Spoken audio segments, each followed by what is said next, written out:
안녕하세요. 제 일이 한창 안 풀릴 때는 세상이 왜 이러나, 신은 나만 싫어하는 건가? 원망도 많이 했지만, 시간이 지나고 보니 인생사 전부 세옹지마인가 보다 깨닫게 되었습니다. 한번 깨닫고 나니 전처럼 조바심 나거나 남을 부러워하는 마음도 가지지 않게 되었어요. 인생은 누구나 자기만의 속도로 자기만의 길을 가는 거라 생각하니 다른 사람한테 시선을 돌릴 필요가 없어지더군요. 덕분에 저는 매일매일을 더 나은 삶을 살기 위해 노력하고 있네요.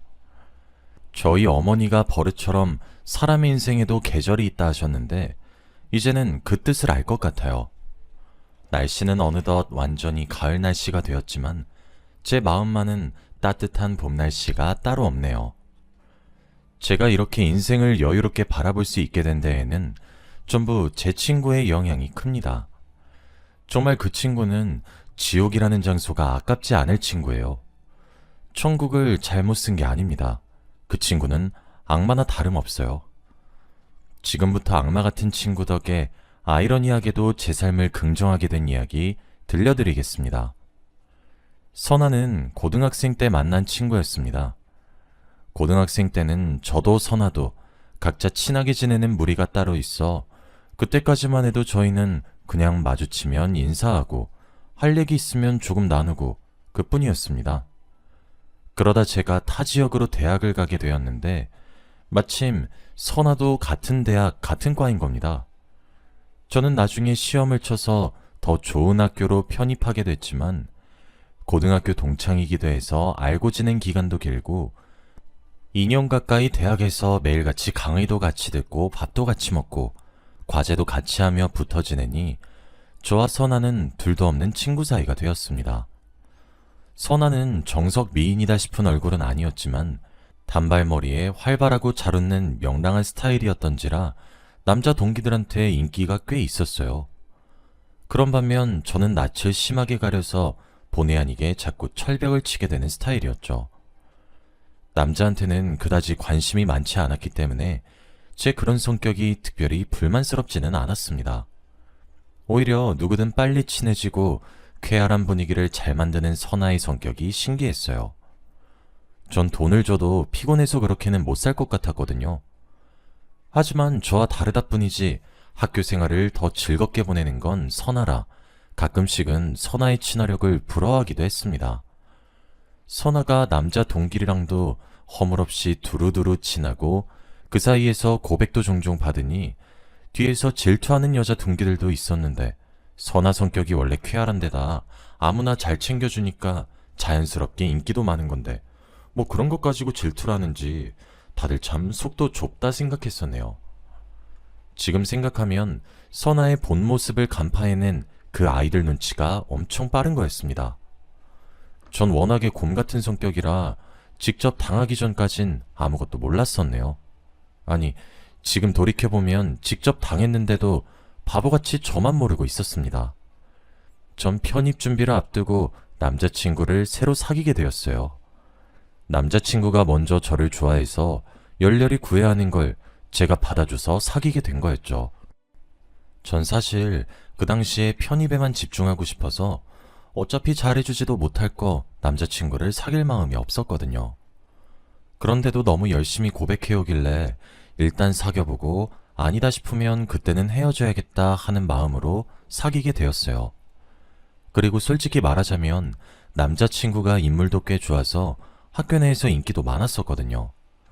기왕 사귀는 거 매력 없는 사람보다야 인기가 많다는 건 다 그만한 이유가 있겠지 싶었습니다. 다행히 남자친구는 어렵게 저랑 사귀게 된 만큼 제게 잘하려고 애쓰고 늘 저를 배려하더군요. 그 마음 씀씀이 때문에 저도 어느 순간부터 남자친구에게 마음이 조금씩 생겨나던 무렵이었어요. 그런데 갑자기 남자친구가 제게 이별을 통보하더군요. 선아에게 다 들었다며 사실 자기를 좋아하지도 않으면서 갖고 놀았던 거냐고, 그동안 재미있었냐고, 뭐 이런 꽃뱀 같은 게 다 있냐며 절 앞에 두고 온갖 쌍욕을 하는데 어이가 없었어요. 너무 당황스러워서 남자친구에게 처음엔 그랬지만 나도 서서히 마음을 열고 있었다고 사실을 전할 수도 없었죠. 그렇게 갑작스럽게 남자친구와 헤어지게 된 후 선아에게 연락을 했습니다. 남자친구가 갑자기 나보고 헤어지자 하는데 혹시 네가 무슨 말을 전한 거냐고 물었죠. 그랬더니 제 남자친구가 저랑 사귀면서도 늘 너무 외로워 보이길래 선아가 충고 겸 말을 전했대요. 근데 그 내용이 제가 편입 준비 때문에 바쁜데 자꾸 남자친구가 귀찮게 연락해서 고민이다 라고 선아한테 말한 것처럼 되어 있더군요. 이제와 생각해보면 제가 자기보다 인기 많고 잘난 남자를 사귄다는 사실을 못 견뎌한 나머지 이간질한 게 틀림없었죠. 하지만 아무래도 그 당시에는 잘 사귀다가 갑자기 졸더러 꽃뱀이네 뭐네 욕하는 전 남자친구보다는 선아가 더 믿을만하다고 생각돼서 바보같이 선아 말을 곧이곧대로 믿고 말았습니다. 그땐 제가 생각해도 참 순진했네요. 그리고는 편입 준비에만 몰두했기 때문에 슬퍼할 겨를도 없이 그냥 인연이 아니었나 보다 생각하고 넘기게 됐어요. 그 결과 제가 원하던 대학에 편입시험에 합격하고 저와 선아는 그때부터 서로 다른 대학에 다니게 되었습니다. 저는 서울로 가고 선아는 지방에 남게 되었어요. 그래도 한동안 즐겁게 지내온 시간이 있어서 연락은 끊기지 않고 매 학기에 두어 번 정도는 각자 지역을 왔다 갔다 하면서 우정을 이어갔어요. 그런데 제가 편입하고 한 학기쯤 지났을까요?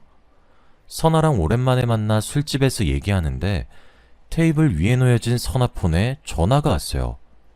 화면을 보니 현상 오빠라고 적혀 있는데 그때 뭔가 싸했습니다.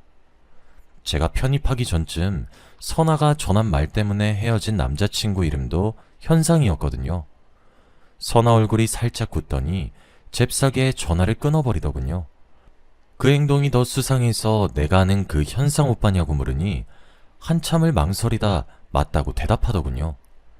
제가 편입하고 난 후에 동아리며 대외 활동이며 우연히 만나게 되는 일이 많았고 얼굴을 자주 보다 보니 호감이 생겨 사귀게 되었대요. 근데 아무래도 제 전 남자친구이다 보니까 제게 말하기 꺼려져서 여태 숨기고 있었다고 털어놓더군요. 솔직히 기분이 썩 상쾌하진 않더군요. 하지만 어차피 짧게 사귄 사람이고 헤어진 지 오래되기도 한데다 편입한 학교에서 새로운 사람을 만나 교제 중이었기에 대수롭지 않게 여기고 너그럽게 축하해줬습니다. 3살 버릇 80까지 간다더니 여기서 선아와의 연을 끊어냈어야 했어요. 그러다 학년이 올라가면서 점점 바빠지고 졸업 후 취업까지 하니 선아와의 연락이 점점 뜸해졌습니다. 선아를 다시 만나게 된 건 30대 초반이 되어서였어요. 그때는 제가 이미 누군가의 아내가 되어 있었죠. 다음 날이 명절 연휴라 머리를 깔끔하게 정리할 겸 미용실에 갔는데 제가 자주 갔던 미용실 원장님의 예약이 가득 찼더라고요. 하는 수 없이 급한 대로 근처 다른 미용실에 갔는데 거기에 선아가 있었습니다. 뜻하지 않은 장소에서 만나게 돼 저희 둘 다 깜짝 놀랐었습니다.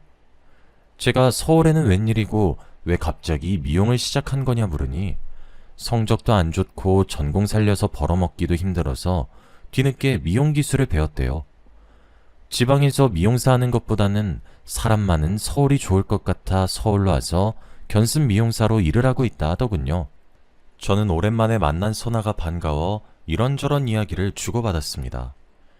제가 결혼했다는 사실을 듣고는 깜짝 놀란 선아는 자기도 사실 대학 졸업하고 얼마 안 있어 결혼했다는 소식을 전하더군요. 상대는 현상 오빠가 아니더군요.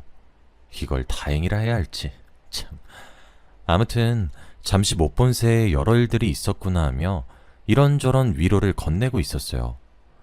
오랜만에 만나니 전에 있었던 찝찝한 일은 하나도 기억이 안 나고 소원해진 친구를 다시 만났다는 즐거움만 느껴지더군요. 마침 선아네 집이 제 회사와 가까운 곳에 있어 저는 자주 놀러 가기도 하면서 대학에 다닐 때보다 저희 우정은 좀 더 돈독해졌습니다. 제가 그때 취업하고 결혼하느라 다른 친구들과 자연스럽게 멀어진 상태였고 결혼한 지 1년이 넘어가는데 아이가 없어 여러모로 스트레스 받던 시기였거든요. 그런데 우연히 선아를 다시 만나 우정을 쌓으니 나름대로 힐링이 되고 의지가 되더군요. 그런데 너무 갑작스럽게 선아 남편의 부고 소식을 전해 듣게 되었어요. 원래도 심장이 약하다고 듣긴 했는데 자다가 갑자기 심장마비를 일으켰대요. 밤늦게 옷을 챙겨 입고 남편과 함께 장례식장에 갔더니 선아가 넋이 빠진 채로 엉엉 울고 있더군요. 저는 축 늘어진 선아를 부축하고 저희 남편도 제정신이 아닌 선아를 대신해 장례일을 처리해주고 했습니다. 친구 좋다는 게 뭔가요?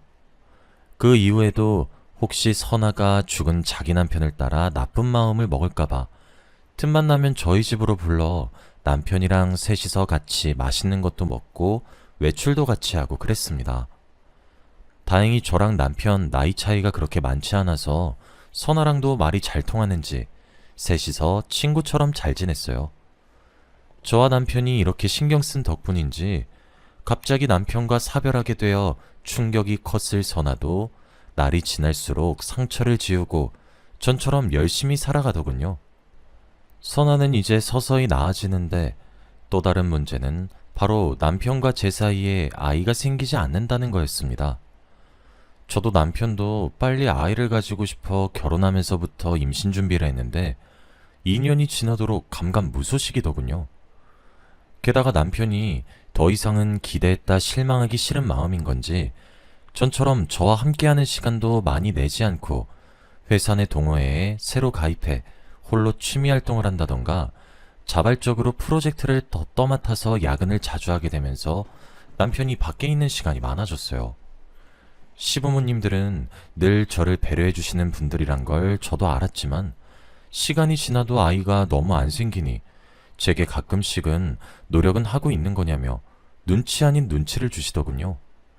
그런 얘기를 듣는 저도 제가 갖기 싫어서 아이를 못 가지는 게 아닌데 왜 이런 눈치까지 봐야 하나 하며 스트레스를 받았어요.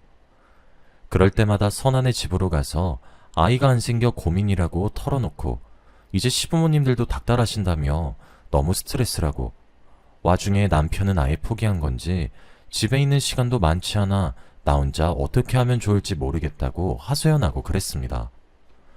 그럴 때마다 선아는 늘 제 편인 것처럼 묵묵히 제 얘기를 잘 들어줘서 저도 마음 놓고 속에 담아둔 말들을 꺼냈어요.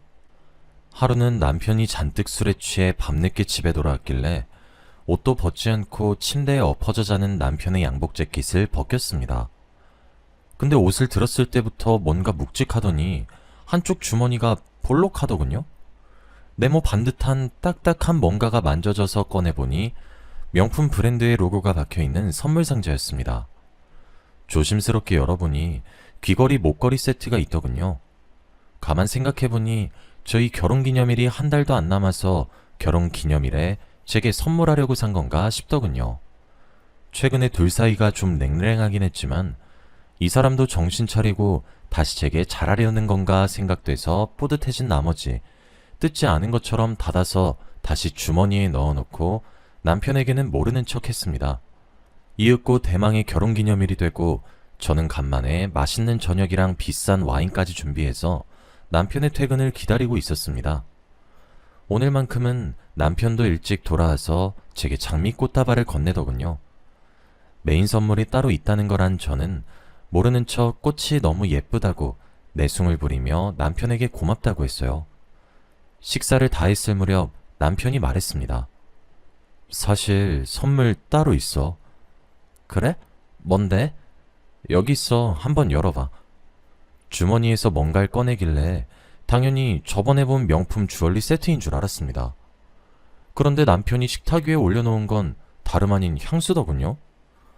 예상 밖의 선물인지라 또 향수로 속여놓고 진짜 선물은 따로 있다는 식으로 나오려는 건가 기대했습니다. 그런데 남편은 그 뒤로 아무것도 꺼내지 않았어요. 실망스러운 결혼기념일이 그렇게 지나가고 저는 배신감에 휩싸였어요. 남편의 양복 주머니에서 꺼낸 주얼리는 딱 봐도 여성용인데다 디자인이 딱 제 나이대 여자나 할 법한 거라 시어머님께 드릴 만한 것도 아니었어요. 근데 결혼기념일이 지나도록 남편이 아무 말 없는 걸 보면 그 선물 주인은 제가 아니고 따로 있다는 건데 결국 그게 무슨 뜻이겠습니까? 남편에게 다른 여자가 있다는 거죠. 가만 앉아 생각해보니 제가 과민 반응하는 건가 싶기도 해서 제 3자가 보기엔 어떻게 생각할지 의견을 묻고 싶어 선아의 집을 방문했습니다. 그런데 선아의 목에 낯익은 목걸이가 걸려있더군요. 남편의 양복 주머니에서 본 그 목걸이요. 제가 모르는 척 목걸이 못 보던 건데 새로 샀냐, 예쁘다 하니까 선아가 살짝 당황하더니 웃으면서 제게 말했습니다. 사실은 나 새로 만나고 있는 사람 있거든. 남편 죽고 그 사람이 알게 모르게 많이 도와주기도 했고 워낙 잘해줘서 이 목걸이 그 사람이 선물해 준 거야. 선아의 말을 듣고 저는 최대한 당황한 기색을 숨기고 다행이라고 잘 됐다며 선아를 축하해 줬습니다. 속은 썩어 문드러지는 기분이었어요. 남편의 외도 상대가 선아였더니 게다가 제가 모를 줄 알고 대놓고 선물을 자랑하기까지 얼마나 저를 만만하게 보는지 알만하더군요. 선아를 만나고 집에서 남편을 기다리는데 아니나 다를까 또 자정이 넘어서야 술에 떡이 돼서 돌아오더군요. 어쩌면 선아를 만나고 온 걸 수도 있겠다 싶었습니다. 죽은 듯이 엎어져 잠만 자는 남편 옆에 남편 핸드폰이 널브러져 있길래 조심스럽게 들고 화장실로 가서 남편의 폰을 켰습니다. 원래 휴대폰 같은 사생활에는 전혀 간섭을 안 했던 터라 특별히 잠금을 걸어두진 않았더군요. 메신저로 들어가 보니 가장 최근에 온 메시지 내용이 눈에 띄었습니다. 오빠 오늘도 즐거웠어, 잘 가 라고 쓰여 있더군요. 발신인을 보니 선아였어요. 대화방에 들어가 그동안 남편과 선아가 나눈 대화를 모조리 훑었습니다. 캡처해서 전부 제 휴대폰으로 전송하는 것도 잊지 않았어요. 그러다가 차라리 몰랐으면 좋았을 충격적인 사실 하나를 알게 되었습니다. 선아는 제 남편의 아이를 임신 중이었어요.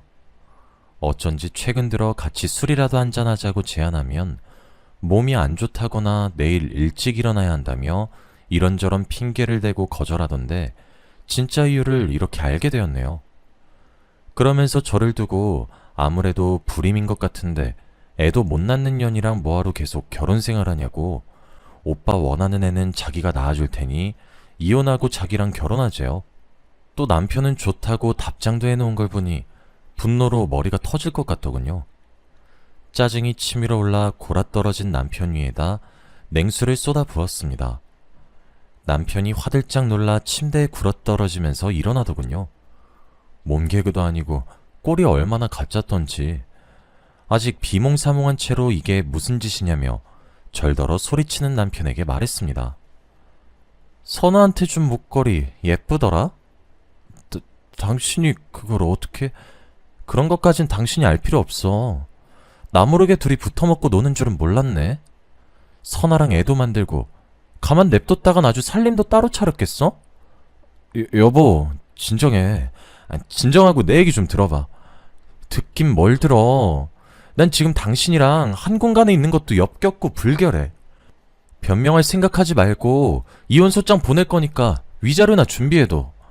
저를 붙잡는 남편의 목소리를 뒤로하고 곧장 집을 나와 친정으로 갔습니다. 친정에 가서 상황을 설명하니 세상에 무슨 그런 일이 다 있냐며 부모님이 저를 위로해 주시더군요. 남편과 선아로부터 번갈아가며 쉴 새 없이 전화가 오는데 계속 무시하다가 선아의 전화를 받았어요. 씨알도 안 먹힐 변명이나 사과라도 하려는 건가 싶었는데 귀에 들리는 선아의 목소리는 이상하리만치 기뻐 보였어요. 고마워. 너랑 이혼하면 진성씨랑 나 결혼하고 진성씨가 가진 재산이며 물려받을 유산도 다 내 거 되는 거잖아.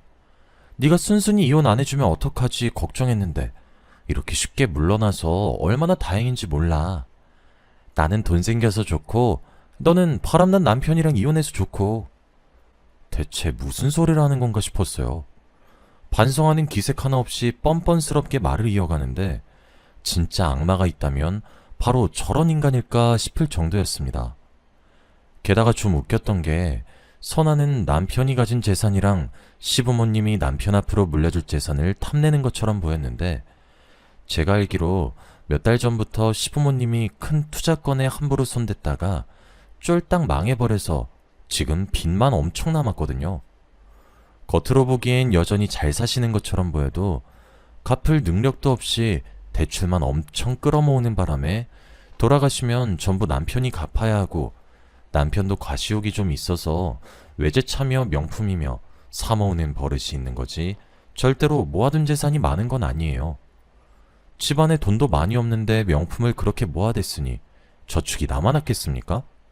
게다가 저는 원하는 대로 이혼해줄 마음도 없습니다. 아는 인맥을 총동원해서라도 이혼 위자료며 상간녀 소송도 걸어서 제가 받아낼 수 있는 건 끝까지 다 받아낼 거예요. 그 사실도 모르고 해벌쭉 좋아하는 선아 모습을 보니 어이가 없어서 웃음이 터지더라고요. 따로 할 말도 없다 싶어 그래 어디 한번 열심히 잘 살아보라고 축복 같은 저주를 내리고 이혼소장을 접수했습니다. 재판 결과야 뭐 확실한 증거가 있으니 당연히 제 승리죠. 변호사님께서 힘써주신 덕에 두 사람으로부터 위자료도 최대한 받아냈습니다. 선아는 이렇게 많은 위자료를 청구받을 줄은 몰랐는데 재판 내내 얼빠진 표정으로 앉아있더군요. 그 모습을 보고 있자니 통쾌했습니다.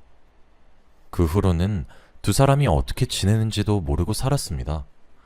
선아도 저도 같이 아는 예전 대학 동기들이 전하기로는 둘이 막대한 빚을 감당 못하고 매일 하루 벌어 하루 먹고 사는 신세라고 하던데 정말 하나도 안 불쌍해요. 꼴 좋기만 합니다. 저는 이번 사건으로 사람을 못 믿게 돼서 재혼하라는 부모님의 재촉도 무시한 채 그냥 혼자 맘 편히 살고 있습니다.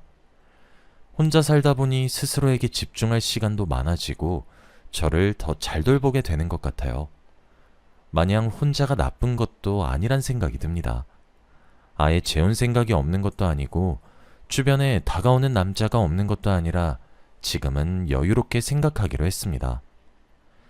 인생에 있어 너무 큰일을 한번 겪고 나니 폭풍이 친 바다가 다시 잠잠해지는 것처럼 오히려 평온을 되찾게 되었어요.